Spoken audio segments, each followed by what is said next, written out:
Jadi di sini bisa dilihat, semoga jalan ya. Bisa dilihat bahwa komponen utama dari sel itu adalah sugar. Lalu dari sugar dia akan sebagai penyusun utama polisakarida, kemudian asam lemak sebagai penyusun utama lipida yang tadi saya jelaskan di dalam struktur sel, kemudian nukleotida sebagai penyusun utama DNA dan RNA, kemudian asam amino sebagai penyusun utama protein. Kalau glikoprotein itu artinya polisakarida dan protein, sedangkan glikolipid artinya polisakarida dan lipida. Gitu ya. Nah, sudah paham tentang struktur selnya, dinding sel, bagaimana dia nanti berinteraksi dengan logam ataupun material lain, maka kita harus mempelajari metabolismenya. Jadi metabolisme itu kita klasifikasikan mikroba, yaitu kita bagi dalam urutan sebagai berikut, ya. Jadi kita bagi di sini bisa dilihat bahwa dia sebagai sumber energi, lalu sebagai sumber karbonnya. Jadi dalam proses metabolisme itu maka dia akan memerlukan sumber energi. Kalau berbicara sumber energi berarti itu kita berbicara apa elektron donornya, dan kemudian berbicara dengan sumber karbon. Jadi sumber energi dan sumber karbon. Nah, sumber energi sudah tahu bahwa dalam hal ini ada dua, yaitu bisa menggunakan cahaya, bisa cahaya matahari atau cahaya biasa, cahaya lampu, tapi dia adalah cahaya, kita sebut dengan foto. Lalu trof di sini adalah berhubungan dengan makanan, ya. Jadi berhubungan dengan makanan di sini. Jadi trof, jadi level makanannya. Jadi di sini kalau energi, sumber energi, maka ada dua, yaitu menggunakan cahaya dan yang kedua menggunakan zat kimia. Nah, kita sebut dengan kemo karena zat kimia atau zat kimia di sini disebut dengan kemo. Kalau ini adalah cahaya berarti foto. Jadi kemotrof atau fototrof gitu. Nah, berhubungan dengan kemo ini yaitu zat kimia, maka ada dua, apakah dia organik ataukah anorganik. Jadi apakah organik ataukah anorganik gitu ya. Jadi di sini adalah apakah organik ataukah anorganik. Kalau organik berarti organo, kalau anorganik berarti lito. Berarti kalau nanti sumber energinya yaitu donor elektron, jadi berhubungan dengan sumber energi maka kita sebut dengan donor elektron gitu ya. Nah di sini berarti adalah kemo, berarti kemo kalau di sini kalau foto berarti dia menggunakan sumber elektronnya dari cahaya matahari gitu ya, atau cahaya. Nah kalau di sini sumber elektronnya atau donor elektronnya adalah kemo, berarti organik dan anorganik. Berarti kalau organik adalah kemoorganotrof, anorganik berarti kemolitotrof. Nah itu. Lalu kemudian yang kedua adalah sumber karbon. Jadi tidak ada sumber energi tapi sumber karbon. Sumber karbon ada dua, yaitu sumber organik atau anorganik. Kalau organik berarti heterotrof, kalau anorganik disebut autotrof. Nah, kalau organik berarti sumber karbon atau C dari senyawa organik. Banyak ya senyawa organik. Tapi kalau anorganik hanya ada dua, yaitu CO2 dan CaCO3. Jadi sumber C anorganik itu hanya ada dua, CO2 dan CaCO3. Oke, hanya itu. Nah, kalau mungkin tadi agak rumit ya, tapi hanya untuk tahu saja, tapi sudah saya jelaskan di sini. Nah, maka saya buat seperti ini, sehingga akan lebih memudahkan. Jadi sumber cahaya, sumber energi, tadi kan ada kimia, lalu ada cahaya. Kalau kimia, sumber energi tadi berarti adalah kemo. Berarti siap kimia berarti kemotrof. Lalu kalau cahaya berarti fototrof.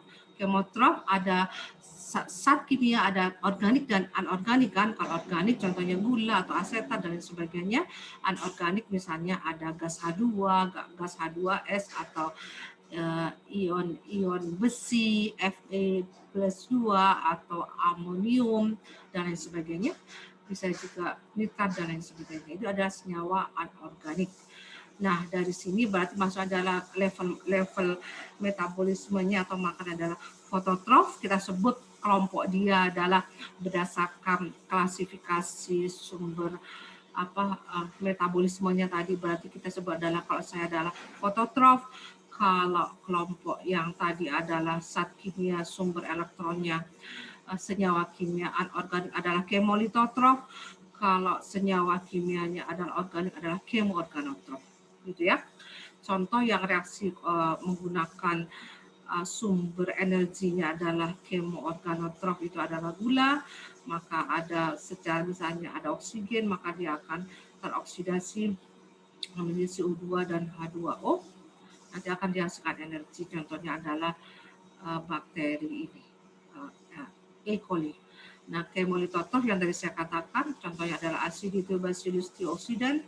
Nah, bisa dilihat ya, dia reaksinya dia menggunakan H2S, ada oksigen, dia bisa mengoksidasi sulfida ini menjadi elemental sulfur dan menghasilkan H2O. Jadi kemudian ini adalah, kalau ini ada cahaya tadi, sehingga akan menghasilkan energi yang tidak ada disimpan, gitu ya. Ini ada hanya summary-nya. Jadi intinya adalah itu. Nanti yang banyak bekerja di proses biokurusi adalah kemoorganotrof dan terutama kemolitotrof, karena dia akan menggunakan sumber energinya dari material logam, itu adalah banyak mengandung Fe, sehingga dia adalah banyak termasuk ke dalam kemolitotrof, gitu ya intinya. Oke, jarang kita bekerja dengan fototrof, walaupun ada, tapi peneliti-peneliti di dunia dalam bidang biokurusi lebih banyak menggunakan jenis ini, walaupun sudah ada yang kemoorganotrof. Nanti bisa dilihat ketika presentasi nanti kelompoknya 1 sampai kelompok 12, itu akan sangat menarik sekali nantinya ya. Oke. Jadi metabolisme, maaf, ini adalah harusnya biokurusi. Jadi metabolisme itu tadi dia menggunakan nutrisi, lalu kemudian nutrisi tadi di metabolisme, lalu nanti akan terjadi proses anabolisme dan katabolisme. Anabolisme berarti karena akan terbentuk sintesis sehingga disebut dengan biosintesis. Nah, kemudian katabolisme karena terjadi breakdown dari senyawa kimia, ya kemudian dia pecah-pecah akan dihasilkan energi. Jadi kalau katabolisme akan dihasilkan energi, yang hasil energinya akan digunakan oleh proses biosintesis atau biosintesis atau anabolisme. Itu intinya ya. Jadi sumber energi tadi bisa dilihat. Oke, jadi kalau bisa ada sel, ini adalah prokariot, bisa archaea atau bakteri, maka katabolisme dia akan menghasilkan energi, energinya akan digunakan dalam proses metabolisme, dan ini ada supply nutrinya dan sebagainya. Begitu ya intinya. Nanti dari sini akan juga selain energi untuk katabolisme bisa juga dikeluarkan juga dalam bentuk produk dan energinya dan sebagainya. Ya. Oke. Nah, nutrisinya diperlukan itu ada, bisa dilihat ya, nutrisinya itu ada yang sebagai yang sangat penting, yang disebut dengan esensial, jadi sangat penting sekali untuk semua mikroorganisme atau mikroba. Jadi silakan kalau mau pakai istilah mikroba, boleh, mikroorganisme boleh, tapi harus konsisten di dalam suatu laporan kita pakai mikroorganisme semua, mikroba semua gitu. Dan sebagainya bisa dilihat. Jadi ada komponen utamanya H, C, N, P, S, U gitu ya. Ada ini. Ini sekarang ada ditemukan ternyata ini selenium ini sangat diperlukan. Lalu kemudian ada kation dan anion yang lainnya. Jadi ini adalah sudah jelas ya, di sini bisa dilihat ada warnanya, fungsinya dan lain sebagainya. Ada yang tidak penting tapi dia juga di metabolisme, ada yang tidak penting tapi tidak di metabolisme. Ini ya contohnya. Jadi banyak mikroba yang ini adalah sumber nutrisinya. Nah, seperti yang tadi sudah saya jelaskan, komponen utamanya adalah protein 55% dan sebagainya. Sehingga ini sangat bisa kita lihat, sehingga kita bisa menganalisis pertumbuhan mikroba dengan menghitung jumlah proteinnya bisa. Saya malah menghitung jumlah RNA-nya. atau ekstrak DNA-nya bisa, sehingga tahu bahwa di situ ada mikroba yang tumbuh. Jadi yang banyak dilakukan bagaimana mikroba itu tumbuh bisa dengan kekeruhannya, bisa dengan koloni forming unitnya, atau bisa juga dengan pembentukan koloninya, atau bisa juga dengan menghitung jumlah protein. Mengapa? Kata ini saya jelaskan komponen utama dari sel mikroba itu adalah protein, gitu ya. Ini adalah nutrisinya, nutrisi utamanya bisa dilihat. Elemen utama ini yang mikronutrit, kalau ini adalah makronutrinya bisa dilihat yang utamanya adalah makronutrinya, ini adalah mikronutrinya. Kalau mikronutrin berarti diperlukan dalam jumlah yang sedikit, karena kalau berlebihan malah toksik. Tapi tidak untuk bakteri biokurusi, karena adalah kebanyakan adalah chemolithotrof, jadi Fe itu biasanya diperlukan dengan jumlah yang banyak. Malah dijadikan sebagai donor elektron atau sumber energi. Gitu ya. Nah, kemudian ini bisa dilihat fase-fase pertumbuhan mikroba. Jadi mikroba itu tumbuh seperti manusia, dia akan ada tahapan atau fase-fase. Jadi pertama kalau manusia misalnya bayi, balita, teenager atau dewasa dan lain sebagainya, remaja, nanti kemudian tua. Nah, ini kalau di kita itu adalah luck, itu adalah fase penyesuaian diri, fase adaptasi ke lingkungannya. Lalu kemudian eksponensial atau adalah fase logaritmik di mana dia tumbuh. Lalu kemudian fase stasionari yaitu yang tumbuh dan yang mati sama sehingga terjadi stasioner di sini tidak ada yang naik, baru kemudian fase kematian. Berarti yang mati selnya lebih banyak daripada yang tumbuh. Nah, untuk bisa melihat yang garis merah ini, maka kita harus mengukurnya dengan pembentukan koloninya yang kita ukur dengan koloni forming unit. Nah, karena kita melihat jumlah sel yang hidup. Tetapi kalau yang warna hitam ini, itu kita tidak bisa mengukur fase kematiannya, hanya sampai fase eksponensial, fase stasioner. Karena dia mengukur menggunakan spektrofotometer, di mana di situ hanya mengukur turbiditas atau optical density. Sehingga semuanya yang mati dan hidup akan memberikan kekuatan yang sama. Nah, maka dari itu dia tidak bisa terlihat. Jadi metodenya bermacam-macam. Tadi sudah saya jelaskan bisa juga menghitung jumlah proteinnya. Nah, kalau jumlah protein juga sama biasanya dengan turbiditas ini, karena yang mati dan yang hidup sama kan, jadi seperti itu. Nah, sel itu akan membelah diri seperti ini, sehingga 1 dan 2 kemudian akan bentuk. Pertumbuhannya adalah eksponensial seperti ini. Jadi dia membelah dirinya secara eksponensial sehingga bisa dilihat seperti ini ya. Jadi secara eksponensial. Nah, metabolit produknya yang terbentuk tadi misalnya terbentuk asam atau asam organik dan sebagainya bisa pada saat fase eksponensial secara bersamaan atau pada fase stasioner. Tergantung dari bakterinya dan spesies bakterinya dan juga tergantung dari sumber energi dan sumber karbonnya. Oke. Dan juga tergantung ya itu. Kemudian tadi dia membelah diri secara eksponensial bisa dilihat. Jadi pertumbuhannya tidak secara aritmatik tapi secara eksponensial karena dia membuat seperti ini. Oke ya. Kemudian kondisi lingkungan juga sangat berpengaruh terhadap pertumbuhan mikroba yang ada dalam yang akan mengalami yang berperan dalam proses biokurusi. Jadi bisa dilihat sumber karbonnya tadi saya bilang, sumber nitrogennya bisa organik bisa anorganik ya. Kalau karbon bisa organik, bisa CO2 atau anorganik atau bisa juga sekarang CaCO3. Jadi tidak hanya CO2 tapi ada CaCO3. Kemudian ini berarti dia bukan ahli biomining ya, jadi mungkin tidak paham. Jadi dia hanya memberikan CO2 karena sebenarnya bisa juga CaCO3.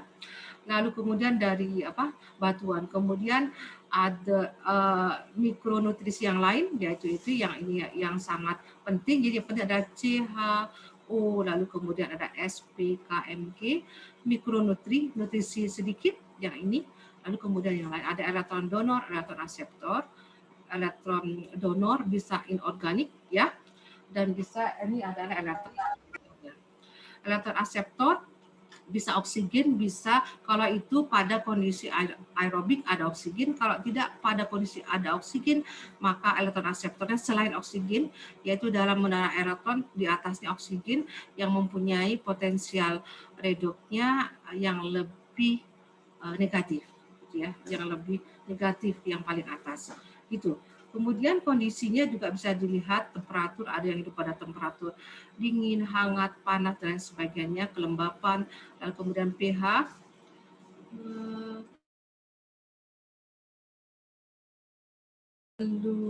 Lalu juga ada oksigen di sini, ada kondisi lingkungannya, ada oksigen kita sebut oksigennya sedikit kita sebut mikrooksik, lalu kalau tidak ada oksigen anoksik.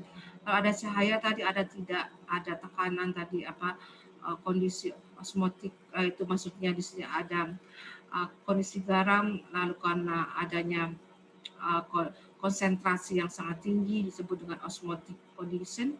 Jadi nanti bisa sel bisa keluar ataukah terjadi lisis ataukah ini jadi ada fresh water atau marine atau hypersaline. Nah, nanti di sini bisa dilihat tadi sudah saya summary, tapi intinya adalah ingat lagi ada sumber karbon, ada sumber elektron. Tidak ada donor elektron, ada sumber energi, ada sumber karbon.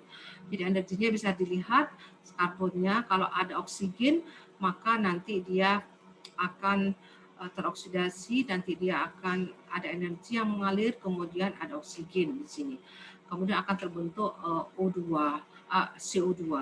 Nah, kalau ini adalah tidak ada oksigen, maka sama akan terbentuk CO2, karbonnya akan menjadi CO2, tapi adalah penerima elektronnya itu adalah ini. Kalau ini penerima elektronnya itu adalah O2, karena terjadi pada kondisi ada oksigen. Kalau tidak ada oksigen selain O2, bisa nitrat, bisa sulfat, atau senyawa organik yang lain. Gitu ya. Jadi ingat intinya ada aliran elektron, ada aliran energi, sehingga akan ini, lalu kemudian ada aliran karbon. Karena kan ada sumber karbon dan sumber energi. Ini yang terjadi pada chemolitotrof, artinya dia menggunakan sumber energinya atau donor elektronnya senyawa kimia anorganik, yaitu misalnya gas hidrogen atau gas H2S atau amonia.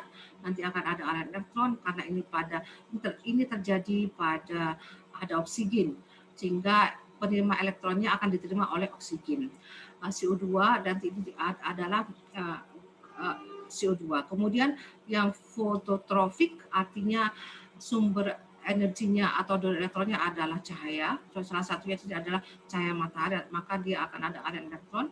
Sedangkan sumber karbonnya ini bisa dilihat akan ada, bisa dilihat di sini ya, sumber karbonnya adalah CO2. Gitu. Nah, bisa dilihat, bisa di summary di sini saya tidak bahas, tapi sudah saya bahas dengan detail, jadi saya tidak, ini hanya saya summary saja agar saudara bisa paham. Tapi intinya adalah ada kelompok fototrof dan kemotrof. Kemotrof tadi bisa chemolitotrof, bisa chemorganotrof. Jadi bisa chemorganotrof, bisa chemolitotrof. Gitu saja ya intinya. Fototrof ini masih jarang di dalam proses biokorosi. Yang banyak diminat adalah chemorganotrof dan yang paling dominan lagi adalah chemolitotrof. Gitu intinya. Oke. Ini adalah metabolismenya yang terjadi. Kalau tadi ada sumber karbonnya adalah senyawa organik, sehingga kita sebut dengan heterotrof, maka akan misalnya salah satunya adalah senyawa organik, misalnya ini adalah gula, maka di sini akan terbentuk, kalau terjadi pada kondisi oksigen, produk akhirnya akan terbentuk CO2 dan H2O. Selain terbentuk sel massa yang baru, CO2 dan H2O. Produk akhirnya, final produknya. Kalau ini secara ada oksigen. Kalau tidak ada oksigen, maka dia akan terbentuk CO2 dan gas metan yang banyak digunakan untuk biogas dan lain sebagainya. Nah, sehingga bisa dilihat di sini hasilnya adalah ini adalah yang ada oksigen, berarti aerobik, sedangkan ini adalah yang tidak ada oksigen. Sehingga kalau aerobik, elektron akseptornya adalah oksigen. Kalau anaerobik maka elektron akseptornya adalah ini. Jadi elektron yang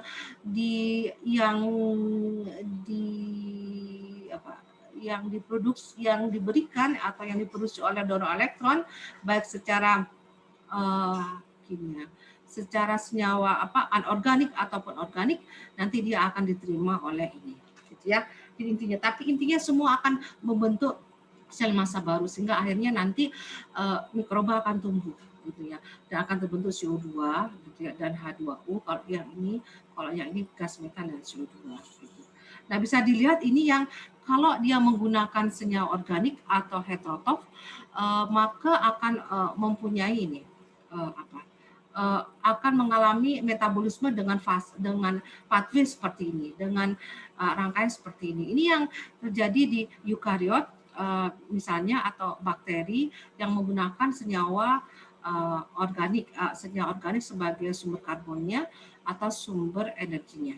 Jadi dia menggunakan senyawa organik, ya. Jadi bisa dilihat ini nanti dia akan masuk ke sini. Ini adalah reaksinya. Gitu. Jadi contohnya adalah gula, dia ini akan mengalami proses glikolisis sehingga akan terbentuk pirufat, dan selanjutnya, gitu ya. Nah, ini salah satu juga. Ingat, setiap proses dari gula di metabolisme sampai akhirnya misalnya produk akhirnya pirufat, itu akan ada produk antaranya. Setiap produk antara ini akan ada enzim tertentu, 1, 2, 3, 4, 5 gitu ya. Dan jadi proses misalnya dari gula gitu, misalnya di sini A ini ya, misalnya mana tadi? Ini A menjadi B. Ini kan produknya ya, seperti disebut dengan pathway-nya ya. Jadi dari sini sebut dengan pathway gitu ya, sampai dia akan terbentuk ini. Misalnya dari gula A menjadi B. Enzim yang berperannya itu adalah 1 dan 2. Kalau enzim ini tidak ada, maka tidak akan terjadi. Dan nanti akan dihasilkan energika berapa gitu ya, atau berapa energi yang diperlukan dan seterusnya. Ya, nanti bisa dilihat di sini metabolisme gula senyawa organik. Kalau ada oksigen, maka produk akhirnya adalah CO2 dan H2O selain dia terbentuk massa baru. Asalkan semua enzimnya ada. Gitu ya, semua enzimnya ada, maka dia produknya akan terbentuk ini. Kalau enzimnya tidak ada, hanya ini, maka dia akan terhenti di sini. Jadi setiap pathway yang dia hasilkan di sini, misalnya glukos menjadi glukos 6 fosfat, ini ada yang berperan enzim 1, kemudian glukos 6 fosfat menjadi fruktos 6 fosfat, ini ada enzim 2 gitu ya, dan seterusnya. Itu intinya ya. Jadi intinya bahwa proses metabolisme itu yang berperan apakah sumber karbonnya, apakah sumber energinya, lalu yang berperan itu setiap prosesnya tadi dalam pathway-nya dari glukosa menjadi ini akan terbentuk metabolit, disebut dengan metabolit ini. Dalam sistem pathway-nya ini itu ada enzim yang berperannya, dan itu akan berbeda-beda, gitu ya intinya ya. Oke, dia sangat paham. Saya ini untuk yang tanaman, mungkin nanti yang di biodeteriorasi biasanya juga tanaman juga ada yang berpengaruh misalnya. Nah, ini adalah fotosintesis sehingga bisa dilihat mekanismenya adalah seperti ini. Maaf, metabolismenya seperti ini. Untuk yang tanaman dia perlu CO2, kemudian ada air sehingga ada klorofil, ada kondisi maka akan terbentuk ini. Kemudian kalau respirasi aerobik mikroorganisme heterotrof, maka dia akan membentuk CO2 dan H2 gitu ya. Seperti itu. Ini adalah bisa dilihat kalau kondisinya ada oksigen, kondisinya tidak ada oksigen, tapi intinya kalau tidak ada oksigen maka nanti akan terbentuk asam-asam gitu ya, kalau tidak ada oksigen. Ini kalau yang tidak ada oksigen bisa dilihat prosesnya. Kalau ada oksigen, kalau tidak ada oksigen dia akan terbentuk alkohol tadi yang seperti misalnya tapir dan lain sebagainya, asam laktat, asam pirufat. Tapi kalau ada oksigen, dia produk akhirnya adalah CO2 dan H2. Gitu ya, intinya ada itu. Saya ini tidak ada di ujian, hanya untuk tahu sehingga nanti pada saat mempelajari metabolisme dan mekanisme mikroba yang berperan dalam proses biokorosi, saudara ingat kembali. Itu saja intinya ya. Saya hanya merangkum dari apa yang diperlukan dalam materi biokorosi ini, karena mikrobiologi itu banyak dan luas. Kita yang perlunya saja gitu ya, asalkan nanti sehingga nanti kita akan membuat pemahaman kalian akan komplit gitu intinya ya.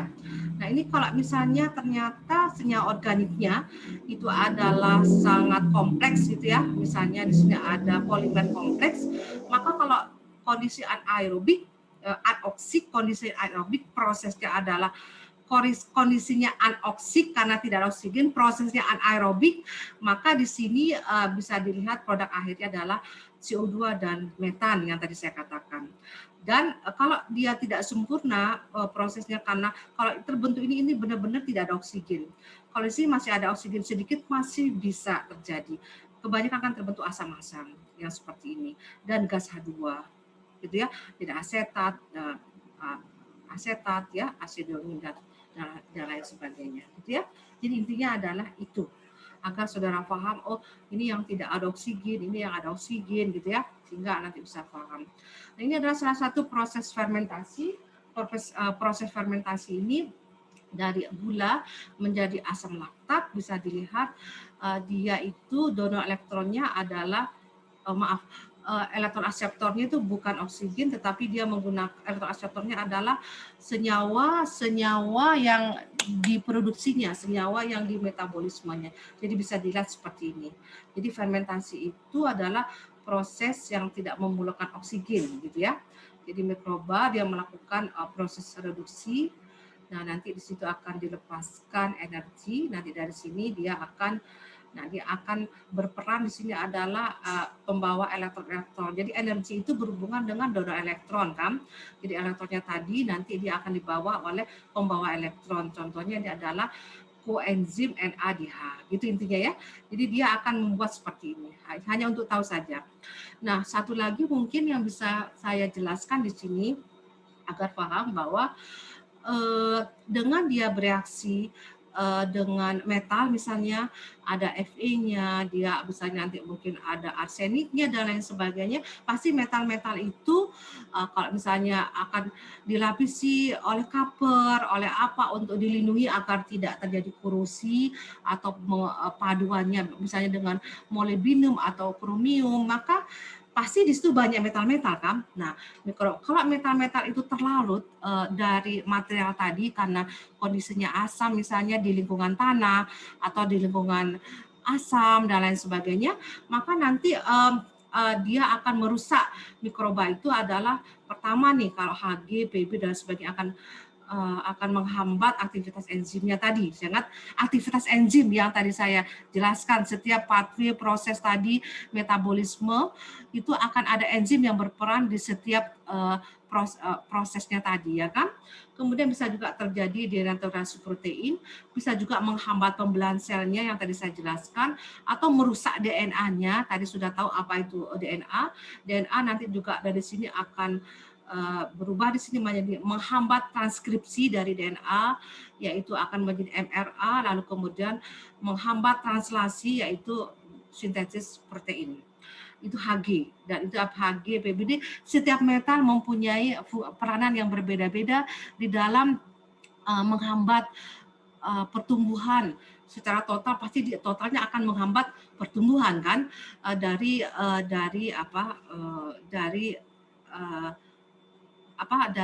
mikroba tadi yang berperan dalam proses biokorosi. Nah, tapi untungnya kehebatan mikroba, dia punya kemampuan ini. Jadi karena dia sudah terbiasa dengan lingkungan metal misalnya, di lingkungan biokorosi tadi, maka dia bisa melakukan volatilisasi, bisa melakukan intraseluler, penangkapan intraseluler secara intraseluler atau pompa efflux, atau bisa juga hanya mengikat di dinding selnya, atau dia bisa mereduksi atau mempresipitasi, atau hanya cukup ditangkapnya di glikokalix yang tadi saya katakan di dinding selnya di luar, cukup di situ saja misalnya. Jadi dia punya kemampuan itu, sehingga akhirnya tidak mengganggu tadi, tidak akan merusak DNA-nya, tidak akan dan lain sebagainya. Nah, itu yang dia lakukan. Nah, itulah kemampuan mikroba. Maka apa? Akhirnya dia tahan terhadap lingkungan yang metalnya konsentrasinya tinggi. Gitu ya intinya ya. Salah satunya juga bisa membentuk biomineral seperti ini, atau terjadi biosubsi atau bioakumulasi atau biotransformasi yang ada di lingkungan senyawa radioaktif ya, seperti ini. Oke? Nah, itu yang bisa saya sampaikan kuliah kita hari ini. Cukup waktunya, tadi saya telat sekitar 10 menit, jadi juga lebih 10 menit, jadi cukup waktunya. Saya stop dulu penjelasannya biar tidak ini ya, stop dulu. Itu